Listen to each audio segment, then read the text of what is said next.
Assalamualaikum warahmatullahi wabarakatuh, Bu Nuria.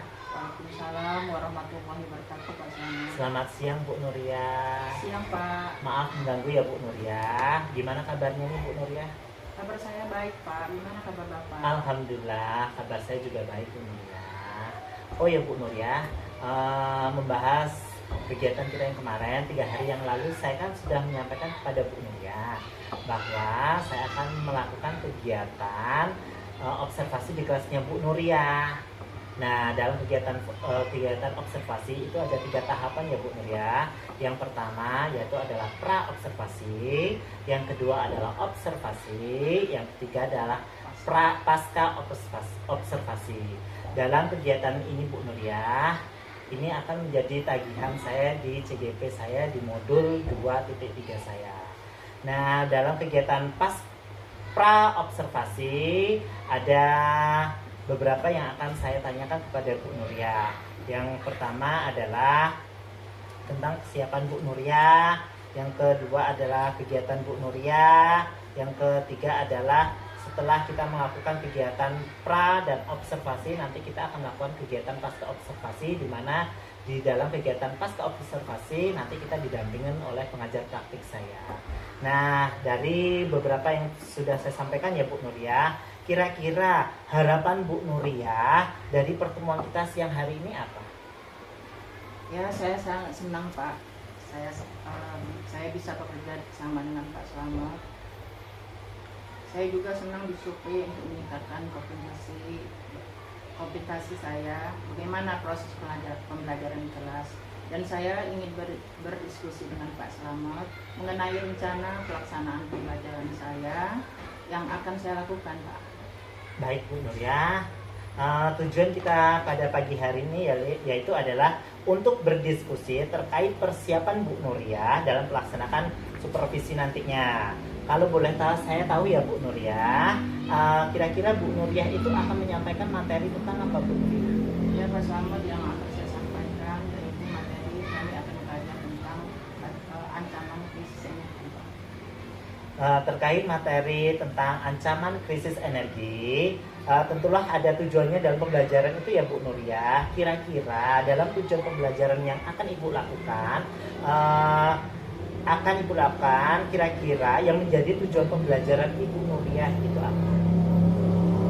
Nanti siswa saya akan saya berikan kegiatan membaca, tapi mereka akan mengetahui bagaimana suatu ulang. Posta. Oke. Nanti siswa saya akan saya berikan kegiatan membaca dan praktika. Jadi mereka itu akan mengetahui bagaimana ancaman krisis energi tersebut, dan mereka juga akan melakukan suatu pengamatan. Dari pengamatan ini, siswa saya dapat menjawab pertanyaan-pertanyaan mengenai ancaman krisis energi. Oke, luar biasa sekali Bu Nuria. Nah, nanti tujuan pembelajaran ini apa yang akan Ibu kembangkan dalam pembelajaran ancaman krisis energi ini Bu Nuria? Ya, seperti tadi kan tujuan pembelajaran saya yang pertama dalam membaca, Pak. Nah, di sini saya ingin meningkatkan literasi siswa saya. Jadi dengan membaca, mereka mampu memahami bacaan. Nanti mereka juga akan mencatat informasi yang baru yang ada di materi ini, Pak. Nah, ini juga dapat meningkatkan literasi mereka dalam membaca. Terus tujuan saya yang kedua adalah pengamatan. Nanti mereka melakukan pengamatan bersama kelompok mereka. Dengan begitu mereka belajar untuk berdiskusi, berkolaborasi dengan teman-temannya, bagaimana menjawab pertanyaan-pertanyaan dengan diskusi kelompok, Pak. Ya, jadi ada kerjasama yang baik di antara teman-temannya ya Bu Nuria. Oke, jadi kira-kira area yang mana yang Ibu kembangkan? Yang pertama adalah meningkatkan literasi siswa. Yang kedua adalah anak itu bisa berkolaborasi dengan rekan sejawatnya dan saling berdiskusi. Luar biasa sekali Bu Nuria. Nah, kalau boleh saya tahu ya Bu Nuria, apa saja nih yang sudah Ibu persiapkan untuk pembelajaran? Seperti ini Pak Selamat, ini ada rencana pelaksanaan pembelajarannya. Saya membuat RPP diferensiasi dan juga mencoba mencantumkan KSP dan budaya positifnya. Seperti yang Pak Selamat beri bimbingan kemarin, bagaimana untuk mencantumkan KSE dalam RPP saya. Selain RPP ini Pak, saya juga menyusun LKPD yang saya buat di dalam ketiga kelompok. Nah, jadi nanti berbeda Pak mereka mendapatkan LKPD-nya. Saya juga menyiapkan alat peraga yang akan menunjang pemahaman mereka tentang materi yang akan saya berikan Pak. Saya juga menyiapkan asesmen penilaiannya. Untuk asesmennya itu ada 3 kelompok yang akan saya gunakan menilai mereka pada saat mereka berbicara. Alhamdulillah. Nah, kalau boleh tahu ya Bu Nuriyah ya, apa yang Bu Nuriyah gunakan RPP itu yang akan di pembelajaran besok? Pak, dari rencana pembelajaran yang saya buat ini, mungkin hari Selasa besok saya akan melakukan pembelajaran tersebut. Nah, jadi besok pada hari Selasa ya Bu Nuriyah, saya ini akan datang ke kelas Ibu untuk melakukan sebuah observasi atau supervisi. Saya akan melihat hal-hal apa saja yang terjadi di dalam kelas Ibu dalam pembelajaran Ibu nantinya. Nah, pas setelah itu Bu, kita akan kembali bercakap-cakap kembali, yaitu yang dimaksudkan dengan pasca observasi. Dalam kegiatan pasca observasi itu nanti akan didampingi oleh pengajar praktik saya Bu. Saya mendapat gambaran untuk pembelajaran saya besok seperti model, strategi pembelajarannya, dan juga media pembelajaran yang akan saya tatipkan untuk pembelajaran besok. Baik Bu Nuriyah, terima kasih banyak atas waktunya dan sudah bersedia untuk berbincang-bincang dengan saya dalam kegiatan pra observasi. Sampai bertemu di kegiatan observasi besok ya Bu Nuriyah. Terima kasih banyak Bu Nuriyah atas waktu yang telah diluangkan untuk saya. Assalamualaikum Bu Nuriyah. Waalaikumsalam warahmatullahi wabarakatuh. Siap gerak, kancang depan gerak. Tegak gerak.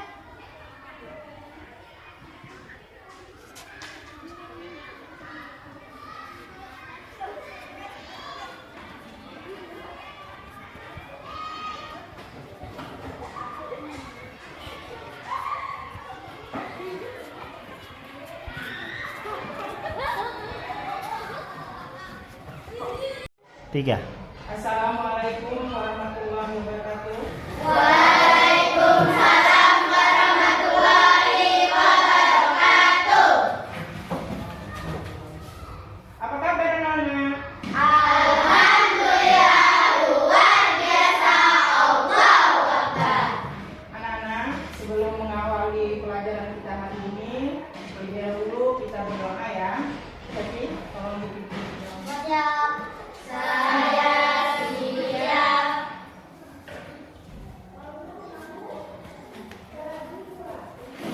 Mulai. Bismillah. Anak-anak, kita absensi dulu ya. Nizam. Hadir. Nabila, Hadir. Sekar, Hadir. Akila, Hadir. Jaki, Hadir. Aulia. Tiga. Anak-anak, untuk meningkatkan rasa nasionalisme kita terhadap bangsa Indonesia, marilah kita menyanyikan lagu Maju Tak Minta.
ancaman krisis energi.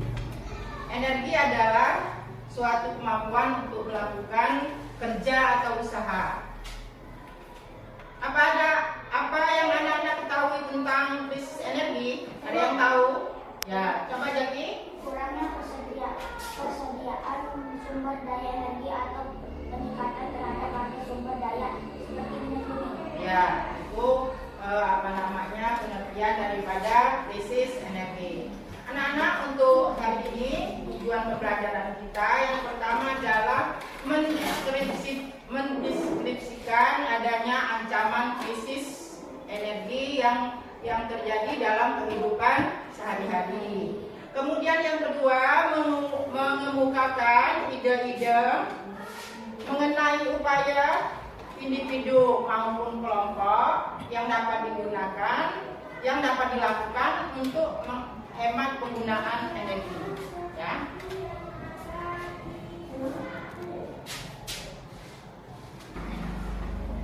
Anak-anak, mari semua kita lihat tayangan ini ya. Krisis energi. Kali ini kita akan belajar mengenai krisis energi.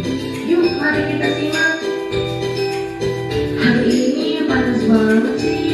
Hidup di kipas deh biar adem. Nah, gini kan adem. Iya, hari ini kan ada janjian main bareng Zaki sama Junet. Ibu pergi main dulu ya.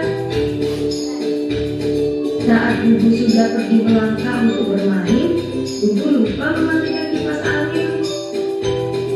Bubu, kenapa kipas anginnya belum dimatikan? Oh iya Bubu lupa. Nanti aja Bubu matiinnya. Sekarang Bubu mau main dulu. Bubu, sudah berapa kali Ibu ingatkan, jangan pernah memboros energi. Iya Bu, lain kali Bubu nggak mengulang perbuatan itu lagi. Nah teman-teman, melalui cuplikan tadi dapat disimpulkan bahwa kita tidak boleh berperilaku seperti Bubu karena dapat menyebabkan krisis energi, dan krisis energi sendiri dapat menyebabkan dampak yang sangat besar bagi kehidupan. Sebelum itu, mari kita bahas satu persatu. Energi adalah daya atau kekuatan yang diperlukan untuk melakukan berbagai proses kegiatan, seperti misalnya bergerak, bernafas, tidur, benda, dan mengerjakan banyak hal lainnya. Sumber energi adalah segala sesuatu yang dapat menghasilkan energi, baik secara langsung maupun melalui proses konversi atau transformasi. Selain itu, sebagian besar energi yang ada di bumi berasal dari matahari, sementara energi yang dipakai makhluk hidup untuk bekerja datang dari makanan dan minuman. Sumber energi dapat dibedakan menjadi dua macam, yaitu sumber energi yang dapat diperbarui dan tidak dapat memperbarui. Sumber energi yang dapat memperbarui yaitu sumber yang tidak akan habis bila digunakan terus-menerus. Contohnya seperti panas bumi, angin, bioenergi, sinar matahari, dan aliran air. Sedangkan sumber energi yang tidak dapat diperbarui yaitu sumber energi yang tidak dapat diisi atau dibuat oleh alam dalam waktu yang singkat. Contohnya seperti minyak bumi, gas alam, propane, batu bara, dan uranium. Sementara yang dimaksud dengan krisis energi merupakan kondisi kekurangan energi. Dampak yang ditimbulkan dari krisis energi ini bisa dari aspek lingkungan, karena energi diproses dengan membakar sumber daya alam yang tidak bisa diperbarui. Krisis energi ini membuat bumi semakin hangat sehingga menuju pemanasan global. Kemudian dari segi kesehatan, emisi gas memenuhi oksigen membuat udara yang kita hirup menjadi kurang sehat yang akan berdampak pada sistem pernafasan.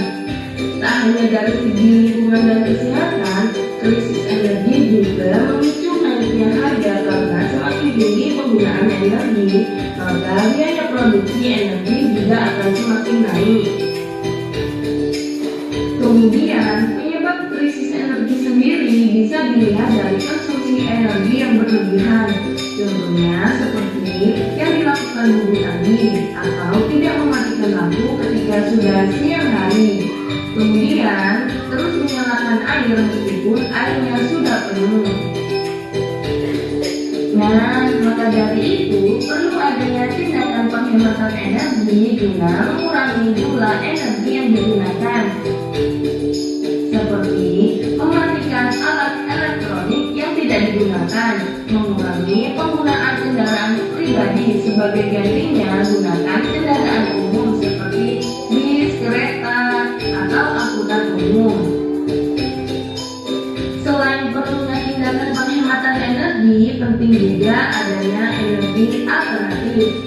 Energi alternatif adalah sumber energi yang dapat digunakan dengan tujuan untuk menggantikan bahan bakar konvensional. Yang pertama adalah energi matahari. Menggunakan panel surya untuk mengubah sinar matahari menjadi listrik. Ini adalah salah satu bentuk energi yang paling bersih karena tidak menghasilkan emisi gas rumah kaca selama produksi energi. Yang kedua ada energi angin. Memanfaatkan turbin angin untuk mengubah energi kinetik dari angin menjadi listrik. Angin adalah sumber daya terbarukan yang bersih dan dapat diakses di banyak bagian dunia. Yang ketiga adalah energi air. Menggunakan aliran air untuk menghasilkan listrik biasanya melalui bendungan dan turbin. Pembangkit listrik tenaga air telah lama digunakan dan merupakan salah satu bentuk energi alternatif yang paling stabil. Yang terakhir ada biomasa. Menggunakan bahan organik seperti kayu, limbah pertanian, dan limbah makanan untuk menghasilkan energi melalui pembakaran atau proses lainnya seperti fermentasi. Biomasa dapat menjadi sumber energi yang netral karbon jika dikelola dengan baik.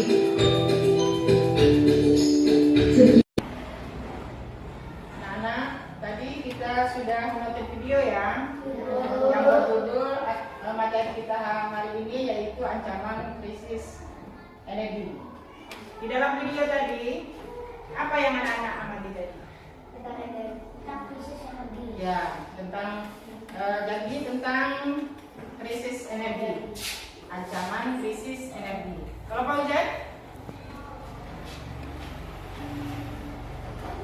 Dampak krisis energi. Ya, dampak krisis energi. Ada lagi?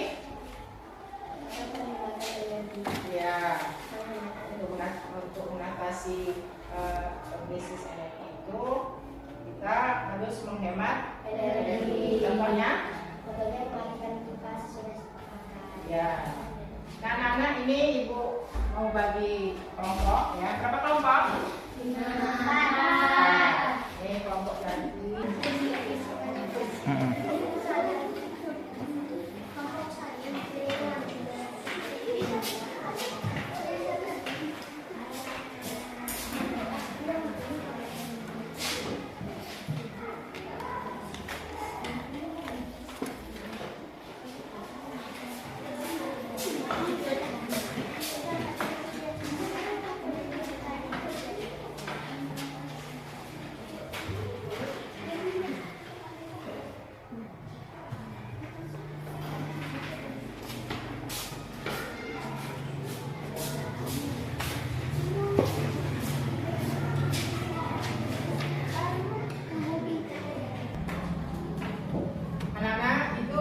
dapat lembar ini semua ya, halamannya untuk diskusi. Harapan ibu anak-anak diskusi bersama kelompok, berkolaborasi dengan teman-temannya satu tiap-tiap kelompok, kemudian diisi, kemudian dituangkan di dalam LKPD ya.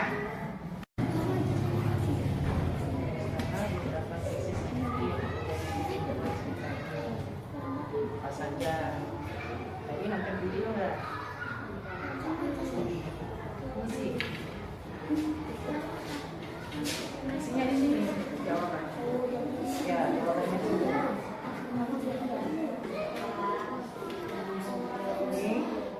pertanyaannya apa yang masuk dengan krisis energi. Jadi mengamati nggak? Nah, jawab di sini apa aja krisis energi yang terjadi. Kemudian tulislah 4 cara menghemat energi di rumahmu. Isi dulu. Nah, ini yang nomor 1 pertanyaannya, apakah Anda dapat memahami materi krisis energi dalam kehidupan? Nomor 2, mudah dalam penggunaan gambar tentang pembelajaran energi. anak-anak diskusinya sudah selesai? Tolong dikumpul hasilnya ya, KKPD-nya tolong dikumpul, ditempel di papan tulis.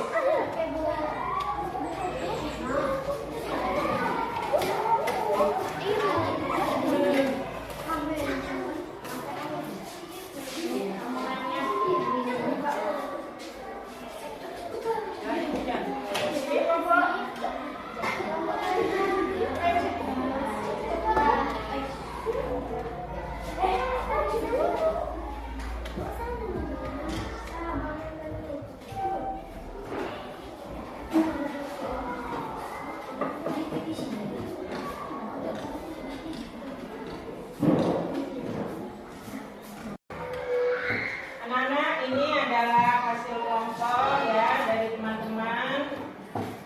Ini dari kelompok gembira, ada kelompok 1, kemudian ada kelompok 4, dan ini ada kelompok 6 tadi. Anak-anak ada yang mau menanggapi? Ya, apa Amalia?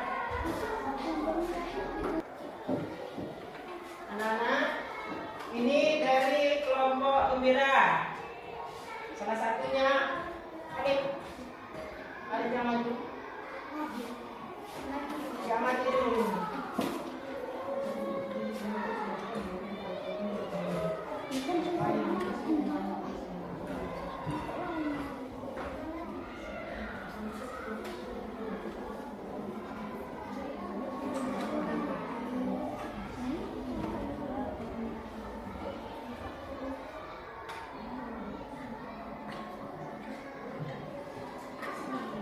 Mau lihat?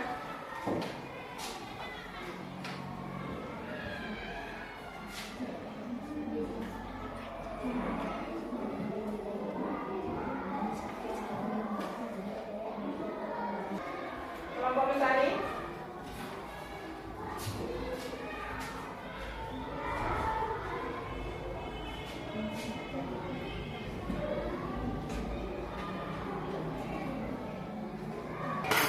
Dari kelompok 4, Meja.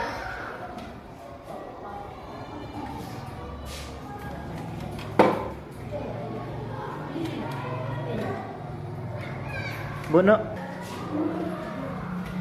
Anak-anak, dari hasil pengamatan anak-anak tadi ya, belajar kita hari ini yaitu mengenai ancaman krisis energi ya. Kita harus menghemat energi. Contoh kecilnya apa misalnya dalam kehidupan sehari-hari? Ya, kemudian apa namanya menggunakan lampu apa yang hemat energi. Kemudian menggunakan listrik yang ada tokernya itu juga termasuk menghemat ini menghemat energi. Anak-anak, kita tadi sudah belajar mengenai ancaman krisis energi ya. Jadi dari pelajaran tadi anak-anak harus diulang lagi di rumah ya, lebih giat lagi belajar di rumah ya. Dari materi tadi itu ancaman krisis energi tadi, kemudian dampaknya bagi kehidupan kita sehari-hari, dan juga untuk mengatasi krisis energi tadi ya. Nah, untuk mengakhiri pelajaran hari ini kita berdoa.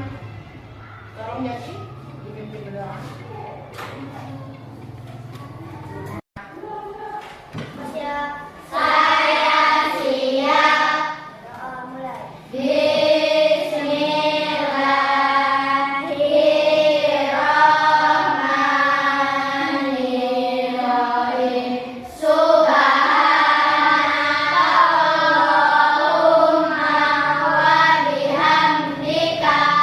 Asyhadu an la ilaha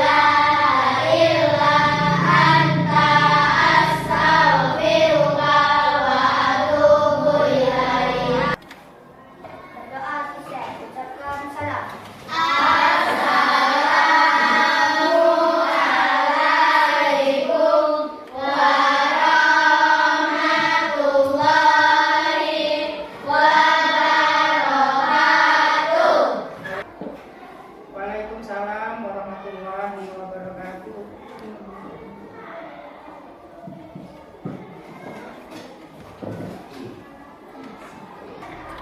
Oh ya.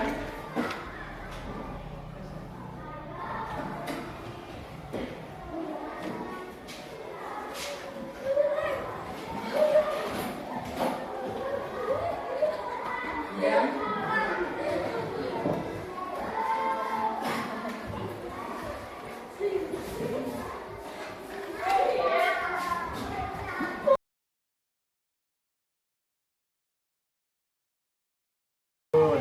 Perkenalkan, nama saya Islam Widodo, calon guru penggerak angkatan 11 Kabupaten Tulang Barat. Di sini saya akan melakukan perbincangan pasca dengan rekan sejawat saya, yaitu adalah Ibu Nuria. Assalamualaikum warahmatullahi wabarakatuh. Ibu Nuria, apa kabarnya? Alhamdulillah baik Pak Sama. Alhamdulillah. Dalam percakapan pasca observasi kita kali ini, saya akan memberikan pertanyaan-pertanyaan kepada Ibu Nuria terkait dengan jalannya observasi atau pembelajaran yang telah di kelas yang telah Ibu lakukan kemarin yang telah saya observasi. Untuk pertanyaan pertama, Bu ya, bagaimana perasaan Ibu terkait dengan jalannya kegiatan observasi di kelas yang sudah berlangsung? Iya Pak Sama. Perasaan saya karena biasa melakukan observasi dan di supervisi di kelas, perasaan saya gugup dan tegang. Tapi alhamdulillah bisa berjalan dengan baik. Alhamdulillah sudah berjalan dengan baik ya Ibu Nuria. Jadi Ibu bisakah Ibu ini menceritakan kembali area yang dikembangkan di dalam kelas Ibu pada saat pembelajaran kemarin yang saya observasi, dan kemudian langkah-langkah pembelajaran apa saja yang Ibu lakukan dalam pembelajaran tersebut? Baik Pak Selamat, untuk area yang saya kembangkan adalah literasi dan kolaborasi siswa. Untuk langkah-langkahnya itu, yang pertama saya membuat RPT yang berdiferensiasi dan terintegrasi dengan KSE. Kemudian saya membagi kelas dalam beberapa kelompok kecil sesuai dengan gaya belajar siswa. Ya, baik Bu. Jadi area pengembangan yang ada pada kegiatan yaitu ada literasi, kolaborasi, ya Bu. Dan menurut Ibu, sejauh mana pengembangan yang sudah Ibu sampaikan kepada siswa Ibu sudah berhasilkah dilaksanakan sesuai dengan harapan Ibu? Menurut saya, alhamdulillah sudah bisa berjalan dengan baik, namun sedikitnya masih ada kekurangan. Alhamdulillah sudah berjalan dengan sangat baik ya Bu, walaupun masih banyak kekurangan. Nah, terus menurut Ibu, kendala apa saja yang Ibu hadapi saat melakukan kegiatan proses pembelajaran kemarin yang saya observasi? Kendala yang saya hadapi kemarin adalah masih ada siswa yang kurang aktif dalam kelompoknya dan juga sulitnya dalam manajemen waktu. Mengapa hal itu bisa terjadi Ibu Nuria? Anak kurang aktif. Kendala yang anak kurang aktif itu alasan saya tanya ke siswanya karena ternyata dia belum sarapan, jadi mengganggu konsentrasi belajarnya dan manajemen waktu yang sangat sulit, padahal pembelajaran belum selesai karena siswa mengerjakan tugas terlalu makan waktu yang cukup lama. Nah, dengan adanya kedua kendala-kendala tersebut, solusi apa nih yang tepat untuk Ibu menangani hal tersebut? Mungkin kalau dalam masalah anak belum sarapan, sebelum berangkat ke sekolah saya akan mencoba menyampaikan kepada mereka pentingnya sarapan setiap pagi, dan sebelum pulang sekolah saya mengingatkan kepada siswa untuk besok harus sarapan dulu sebelum berangkat ke sekolah agar bisa konsentrasi dalam belajar. Nah, untuk manajemen waktu ini mungkin saya akan menentukan durasi pada setiap kegiatan yang disepakati bersama siswa agar lebih efektif dalam manajemen waktu ini. Baik Bu, jadi Ibu akan meningkatkan kembali nih pada siswa untuk pentingnya sarapan sebelum berangkat ke sekolah ya Bu, dan menyepakati durasi waktu dan pembelajaran dan pembagian tugas-tugas bersama siswa ya Bu Nuria. Baik Bu, semoga dapat terrealisasi dan dapat melaksanakan pembelajaran dengan baik lagi sesuai dengan yang Ibu harapkan. Dengan dengan apa yang Ibu harapkan. Kalau boleh saya tahu ya Bu, kapan nih Ibu akan melakukan apa yang telah Ibu rencanakan sebelumnya? Rencana saya akan menggunakan strategi yang secepatnya Pak, selama semakin cepat semakin baik. Baik Bu Nur, semoga segera dapat dilaksanakan yang sudah direncanakan itu ya Bu Nur ya. Baik Bu Nur, saya kira sudah cukup sekian saja kegiatan pasca observasi kita. Semoga nantinya lebih baik lagi dan berjalan dengan lancar sesuai dengan harapan yang kita inginkan.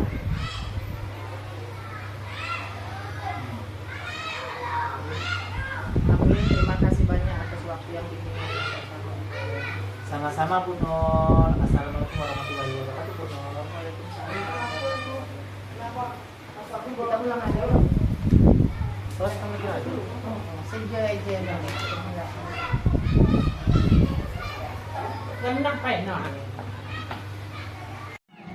Sudah siap Bu Nur? Ini udah saya rekam sih. Tapi nanti kan bisa saya potong. Dikasih ini nggak ada. Udah bisa mulai. Anu Bu Nur, kayaknya saya harus turun ya. Udah. Oke, matanya Bu Nur pas. Siap Bu? Assalamualaikum warahmatullahi wabarakatuh. Tabib pun, perkenalkan nama saya Nuriyah Sarjana Pendidikan. Terima kasih saya ucapkan kepada Bapak Suami Widodo yang telah melakukan kegiatan pasca observasi kepada saya. Mudah-mudahan kedepannya bisa tambah baik lagi sesuai dengan harapan. Saya akhiri, wabillahi taufiq wal hidayah. Wassalamualaikum warahmatullahi wabarakatuh. Oke. Udah. Nanti kan bisa saya potong Bu.